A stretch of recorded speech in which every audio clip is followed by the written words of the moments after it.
मंडोर दुर्ग को सुनाएगा अपनी गाथा। एक बार पर चूंडा यहाँ भी आ पहुंचा।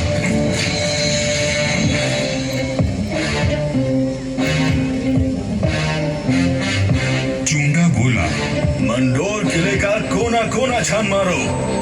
रणमल ने मेरे भाई राघव देव को मरवाया था, मैं उसके वंश का नाश कर दूंगा। हुजूर, जोधा जांगलू प्रदेश की ओर भाग गया है, आप कहें तो उसका पीछा करें। रहने दो, वहां रेतीले टीलों में भटक कर वो खुद ही मर जाएगा। तुम राणा कुंभा के पास संदेश भिजवाओ, मंडोर पर अब हमारा राज है। पिता की निर्मम हत्या की पीड़ा और राज खो देने का अपमान लिए जोधा भटक रहा था। हर ओर शत्रु घात लगाए बैठे थे, पर जुझारू जोधा ने आस और विश्वास नहीं खोया। 15 वर्षों तक संघर्ष और अथक प्रयास करने के बाद जोधा ने दुर्भाग्य को जीत लिया। चूंडा की मृत्यु हो चुकी थी और मंडोर को राज जोधा ने फिर से जीत लिया था। समय बदल रहा था और देश पर विदेशी आक्रमणकारियों का संकट घिराया था। ऐसे में एक दूसरे से लड़ने के बजाय मारवाड़ और मेवाड़ ने संधि कर ली।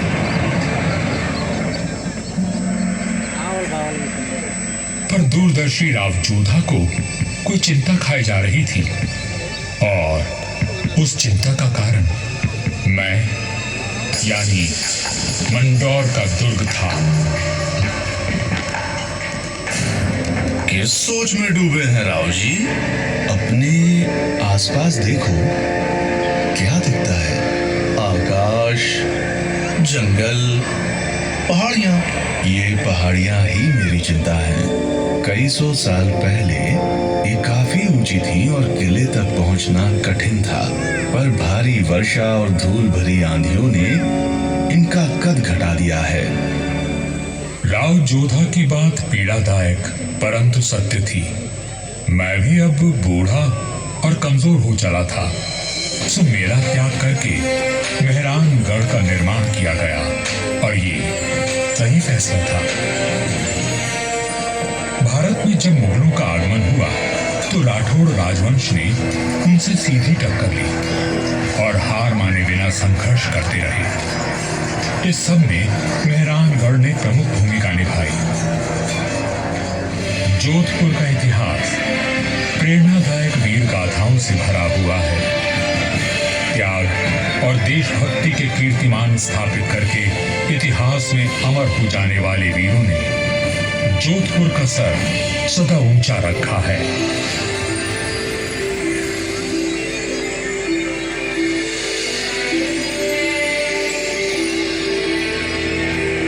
इस धरती पर जन्मे सपूत अपनी भुजाओं में इतना बल रखते थे कि मातृभूमि की रक्षा कर सके। तभी इनकी छत्र छाया में इनकी प्रजा सुखी और समृद्ध हुई। पर यह बात कम ही लोग जानते हैं कि फौलादी सीनों में कोमल भावनाओं का भी वास था।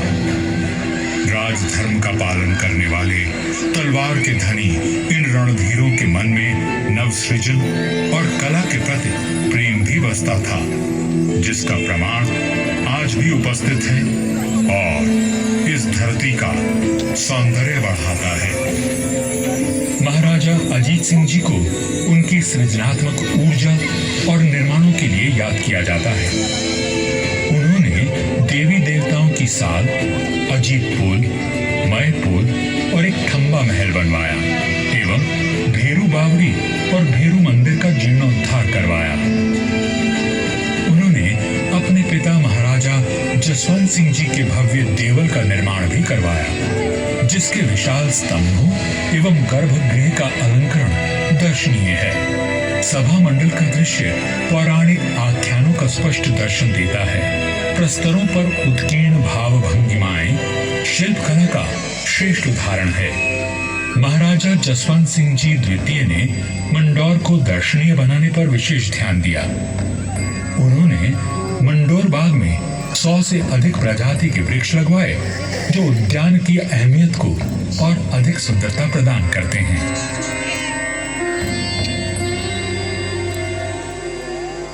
1896 ईस्वी में महाराजा सरदार सिंह जी ने मंडौर के बाग को और संवारा। महाराजा उम्मेद सिंह जी के समय 1923 और 1947 के बीच मंडोर उद्यान को आधुनिक रूप देने हेतु कई कार्य करवाए गए, जैसे नागादड़ी नहर का जीर्णोद्धार, देवलों व महलों के पास सुंदर बाग विकसित किए गए। इसके साथ ही 4 दीवारी व दोनों मुख्य द्वारों का निर्माण हुआ। मारवाड़ नरेश राव गांगा राठौर जी ने कहा था, नाम तो गीतड़ा या भीतड़ा सूर्यवैर। युगों तक मनुष्य की ख्याति या तो साहित्य सृजन से अथवा बड़े बड़े निर्माण कार्यों से रहती है। राठौड़ राजवंश अपने पराक्रम और निर्माण के लिए अमर रहेगा। मंडौर में स्थित थड़ों एवं देवलों पर बनी अद्भुत मूर्तियां शिल्पकला की नायाब मिसाल हैं। मारवाड़ के सर्वाधिक शक्तिशाली नरेश राव मालदेव जी से लेकर महाराजा अजीत सिंह जी के देवल आज भी सुंदर नक्काशी एवं बेजोड़ वास्तुकला की छाप छोड़ते हैं।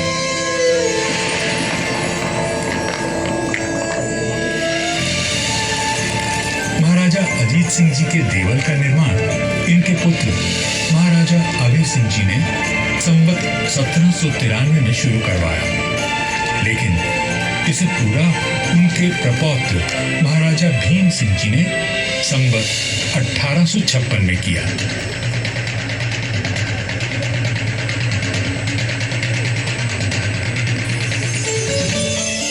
यह राजस्थान के समस्त देवलों में न केवल भव्यतम है, बल्कि अपनी कलात्मकता को सहेजे तत्कालीन शिल्पकला का विलक्षण उदाहरण है। 4 भव्य द्वारों एवं 4 सभा मंडपों से सज्जित यह देवल शैव धर्म की महत्ता को दर्शाता है।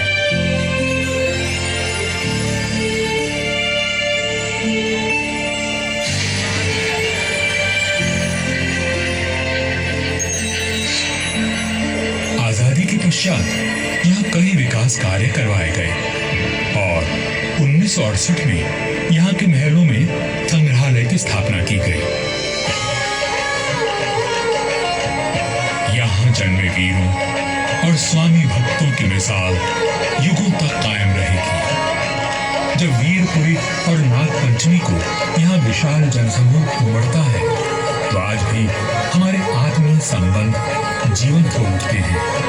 उनकी आंखों में उमड़े प्रेम और श्रद्धा को देखकर मन भाव विभोर उठता है। सदियों के संबंध आज भी अटूट हैं। मुझे तो समय की आंधी ने नष्ट कर दिया, पर मंडौर के देवल, मंदिर, छतरियों और बाग को संभाल कर रखना इस पीढ़ी का कर्तव्य है।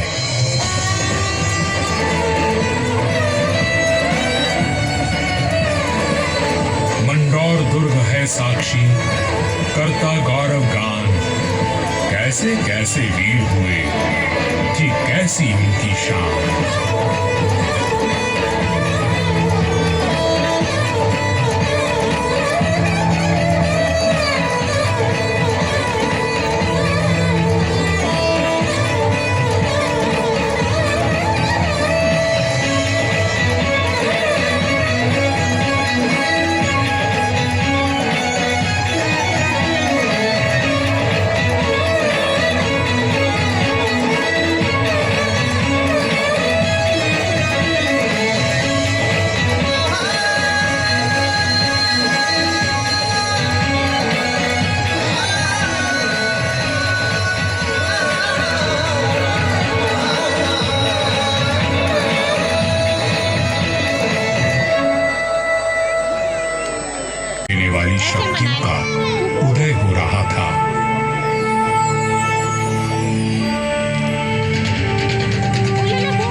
लोधी राजवंश ने दिल्ली की गद्दी संभाली।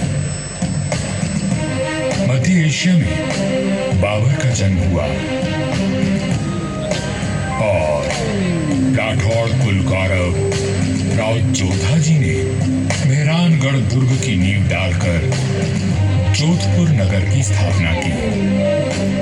1459 ईस्वी में बना मेहरानगढ़ उत्तर भारत की राजनीतिक सरगर्मियों का साक्षी भी रहा और केंद्र भी।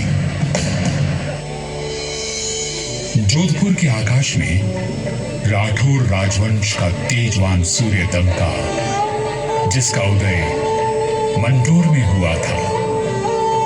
मेहरानगढ़ की उत्तर पश्चिम दिशा में करीब 9 किलोमीटर का फासला तय करेंगे तो मैं अपने बचे हुए अवशेषों के साथ आपका स्वागत करूंगा। मैं किला हूं मंडोर का। मैं इतना प्राचीन हूं कि मुझे किसने बनवाया, कब बनवाया, ये किसी को भी याद नहीं। मंडोर की भूमि से आज भी अतीत के सिक्के, मंदिर के अवशेष, तोरण द्वार, स्तंभ और उत्कृष्ट मूर्तियां प्राप्त होती रहती हैं। मंडोर संग्रहालय में प्राचीन भारत के सभी प्रतीकों को सहेज कर रखा गया है, ठीक वैसे ही जैसे मैंने अपने जीर्ण अवशेषों में अनेकों गाथाएं संभाल रखी हैं। अरावली की पहाड़ियों से घिरा मंडोर नगर मांडव्य ऋषि की तपोभूमि था और इसका प्राचीन नाम मांडव्यपुर था। महाभारत काल में यहां नागवंशियों ने राज किया और फिर गुप्त वंश ने इसे अपने बाहुबल से जीता। चौथी व छठी शताब्दी में हूणों का आगमन हुआ तथा परमारों ने इनके वैभव को बढ़ाया। मारवाड़ का विस्तार सबसे अधिक परमारों की समयावधि में हुआ और उस समय मारवाड़ को नवकोटि मारवाड़ भी कहा जाता था। तो 7वीं शताब्दी में प्रतिहारों ने यहाँ अपना साम्राज्य स्थापित किया और यहाँ के वैभव को बढ़ाया। मेरे साथ चलिए उस बीते हुए काल में जब यहाँ तलवारें खड़कती थी, रणभेरी और नगाड़े कंपायमान होते थे, वीर हुंकार भरते थे और रणबांकुरों के जय घोष से आकाश गूंज उठता था। सन 1394 ईस्वी परिहारों की शक्ति अस्त हो रही थी। गुजरात के सूबेदार जफर खान ने दिल्ली की कमजोर सल्तनत के चलते मंडोर और नागौर को अपने कब्जे में ले लिया था। अब मेरी चार दीवारी में परिहार नहीं, तुर्क आवासित थे। जफर खान का हाकिम ऐबक खान मंडोर दुर्ग का किलेदार था, जो आए दिन अपनी क्रूरता का प्रदर्शन करता रहता था। पीड़ित किसान मंडोर के इंदा परिहार के प्रधान वीर राव हेमा गहलोत के पास मदद के लिए पहुंचे। राव हेमा जी, ये तुर्क हमसे मनमाना लगान वसूल करते हैं। आए दिन हमारी गायों को चुरा कर ले जाते हैं और अब अपने घोड़ों के लिए घास से लदी गाड़ियां मांग रहे हैं। हम तो बर्बाद हो जाएंगे। अपनी शक्ति पर इतना अभिमान कि उसे 3 किसानों पर आजमा रहा है। भैरों जी की सौगंध, जुल्म करने के लिए अब ऐबक खान जिंदा नहीं बचेगा।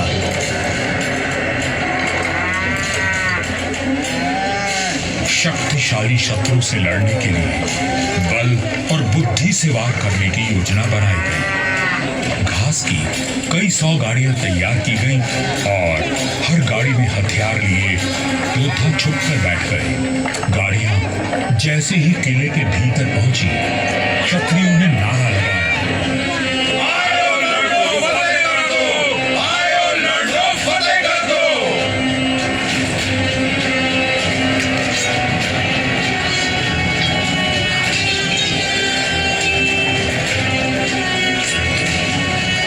इस अचानक हुए प्रहार से तुर्कों को संभलने का अवसर भी न मिला। वीर हेमा गहलोत, समर शूर राव चुंडा राठौड़ और मारवाड़ के वीरों की प्रतापी तलवारें लहराई तो शत्रुओं के सिरों के ढेर लग गए।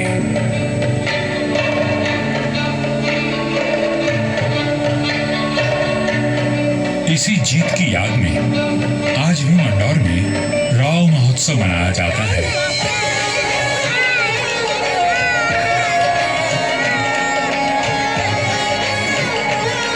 हर वर्ष होली के दूसरे दिन निर्भीक, साहसी हेमा गहलोत और सभी वीरों को याद किया जाता है और बाबा भैरवनाथ जी की पूजा की जाती है, जिनके आशीर्वाद से वीर विजय हुए थे। मंडौर विजय के बाद भी इंदा परिहार का मन अशांत था, क्योंकि ये नगर शत्रुओं से घिरा हुआ था। तब उन्होंने शक्तिशाली राठौड़ वंश को राज सौंपने का निश्चय किया। इंदा के मुखिया राय धवल ने अपनी पुत्री का विवाह राव चुंडा से करवाया और दहेज में मंडौर का दुर्ग दे दिया गया। राव हेमा गहलोत ने राव चुंडा का राज तिलक किया और भाटों में मंगल गान गाया।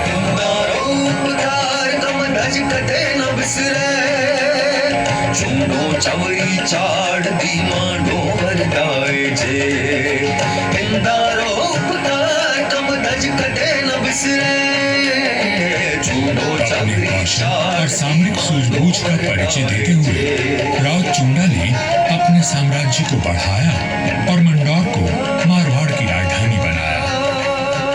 1423 में नागौर के युद्ध में राव चुंडा वीर गति को प्राप्त हुए और उनके पुत्र कान्हा के बाद राजदंड राव रणमल ने संभाला।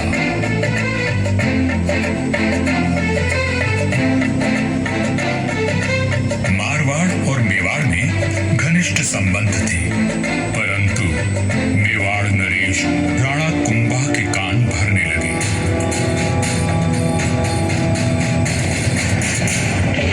मुझे राव रणमल की नीयत ठीक नहीं लगती राणा। वो आपका राज हड़पना चाहता है। वह सिर्फ एक पक्ष को देखते हैं, दूसरे पक्ष से तो उनका कोई मोह नहीं। एक मधुर संबंध में संशय और अविश्वास का विष घोल दिया गया था।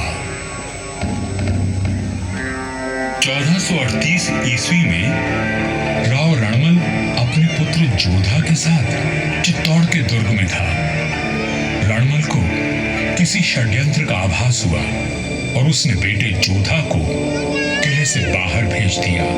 पिता की आज्ञा मान जोधा चित्तौड़गढ़ की तलहटी में पहुंचा। तभी एक डोम ने जोधा का ध्यान खींचा, जो एक दोहा गा रहा था।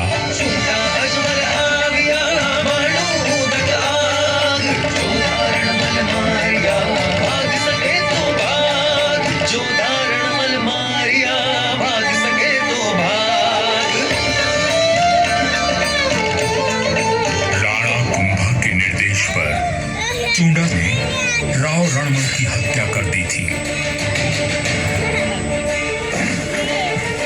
पिता की हत्या का प्रतिशोध लेने की प्रतिज्ञा लेकर युवा जोधा मारवाड़ की ओर बढ़ चला, परंतु चुंडा उसका पीछा करता रहा। वह राणा कुंभा का ताऊ था और मारवाड़ का पुराना बैल। काल बनकर मेवाड़ की विशाल सेना जोधा के पीछे पड़ी थी और वीरों का वंशज अपने 700 स्वामी भक्त लड़ाकों के साथ उनसे जूझ रहा था। विपत्ति के हर बवंडर को साथ कर जब जोधा मंडोर पहुंचा तो उसके पास केवल 7 सैनिक बचे थे, पर चुंडा यहां भी आ पहुंचा।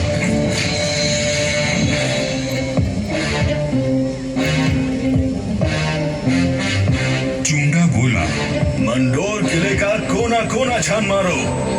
रणमल ने मेरे भाई राघव देव को मरवाया था। मैं उसके वंश का नाश कर दूंगा। हुजूर, जोधा जांगलू प्रदेश की ओर भाग गया है।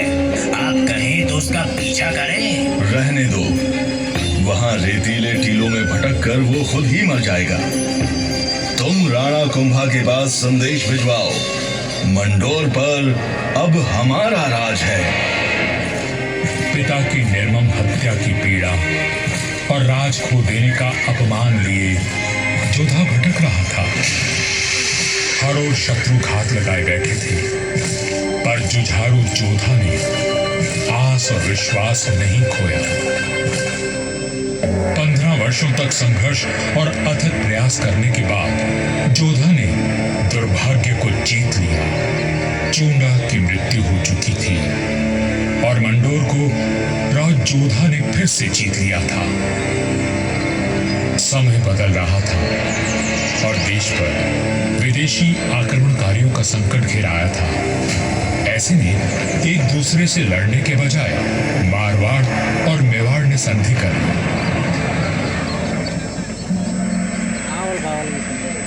पर दूरदर्शी राव जोधा को कोई चिंता खाई जा रही थी और उस चिंता का कारण मैं यानी मंडोर का दुर्ग था। किस सोच में डूबे हैं राव जी? अपने आसपास देखो, क्या दिखता है? आकाश, जंगल, पहाड़ियां। ये पहाड़ियां ही मेरी चिंता है। कई सौ साल पहले ये काफी ऊंची थी और किले तक पहुंचना कठिन था, पर भारी वर्षा और धूल भरी आंधियों ने इनका कद घटा दिया है। राव जोधा की बात पीड़ादायक परंतु सत्य थी। मैं भी अब बूढ़ा और कमजोर हो चला था, सो मेरा त्याग करके मेहरानगढ़ का निर्माण किया गया और ये सही फैसला था। भारत में जब मुगलों का आगमन हुआ तो राठौड़ राजवंश ने उनसे सीधी टक्कर ली और हार माने बिना संघर्ष करते रहे। इस सब में मेहरानगढ़ ने प्रमुख भूमिका निभाई। जोधपुर का इतिहास प्रेरणादायक वीर गाथाओं से भरा हुआ है।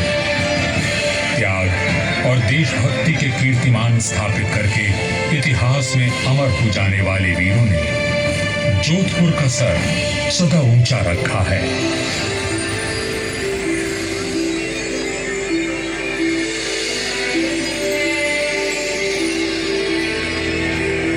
इस धरती पर जन्मे सपूत अपनी भुजाओं में इतना बल रखते थे कि मातृभूमि की रक्षा कर सके, तभी इनकी छत्र छाया में इनकी प्रजा सुखी और समृद्ध हुई।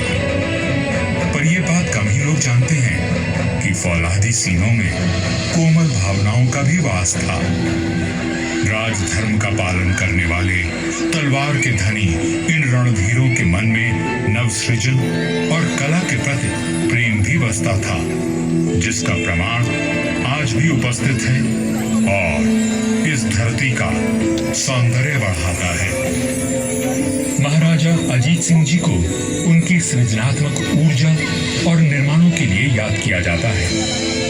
उन्होंने देवी देवताओं की साल, अजीत पुल, मय पुल और एक खंबा महल बनवाया एवं भेरू बावरी और भेरू मंदिर का जीर्णोद्धार करवाया। उन्होंने अपने पिता महाराजा जसवंत सिंह जी के भव्य देवल का निर्माण भी करवाया, जिसके विशाल स्तंभों एवं गर्भगृह का अलंकरण दर्शनीय है। सभा मंडल का दृश्य पौराणिक आख्यानों का स्पष्ट दर्शन देता है। प्रस्तरों पर उत्कीर्ण भाव भंगिमाएं शिल्पकला का श्रेष्ठ उदाहरण है। महाराजा जसवंत सिंह जी द्वितीय ने मंडोर को दर्शनीय बनाने पर विशेष ध्यान दिया।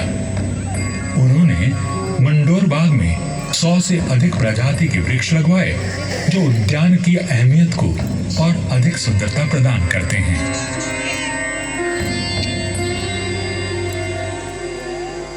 1896 ईस्वी में महाराजा सरदार सिंह जी ने मंडोर के बाग को और संवारा।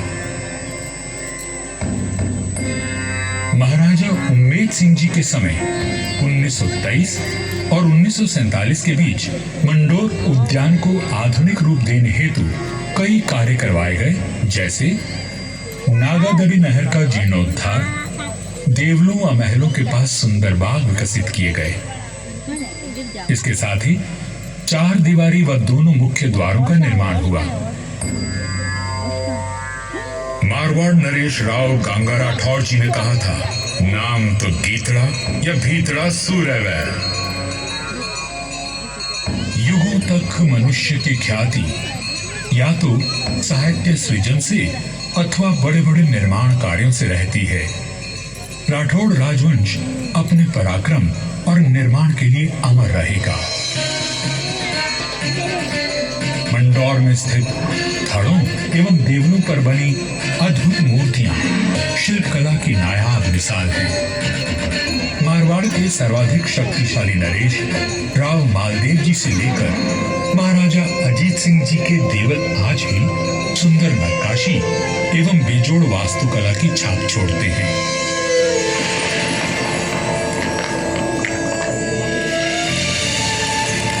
महाराजा अजीत सिंह जी के देवल का निर्माण इनके पुत्र महाराजा अभय सिंह जी ने संवत 1793 में शुरू करवाया, लेकिन इसे पूरा उनके प्रपौत्र महाराजा भीम सिंह जी ने संवत 1856 में किया।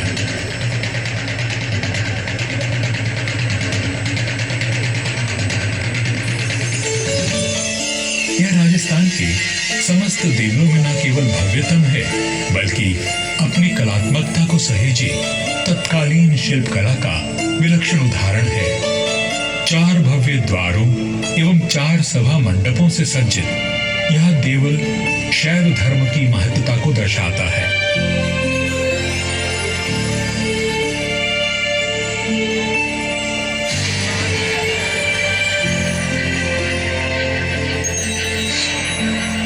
आजादी के पश्चात यहाँ कई विकास कार्य करवाए गए और 1968 में यहाँ के महलों में संग्रहालय की स्थापना की गई। यहाँ जन्मे वीरों और स्वामी भक्तों की मिसाल युगों तक कायम रहेगी। जब वीरपुरी और नाग पंचमी को यहाँ विशाल जनसमूह उमड़ता है, तो आज भी हमारे आत्मीय संबंध जीवंत हो उठते हैं। उनकी आंखों में उमड़े प्रेम और श्रद्धा को देखकर मन भाव विभोर उठता है। सदियों के संबंध आज भी अटूट हैं।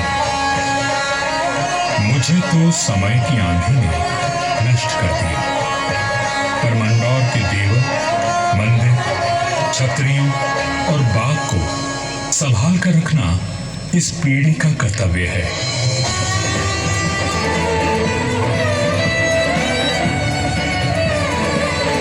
मंदौर दुर्ग है साक्षी, करता गौरव गान, कैसे कैसे वीर हुए, थी कैसी उनकी शान।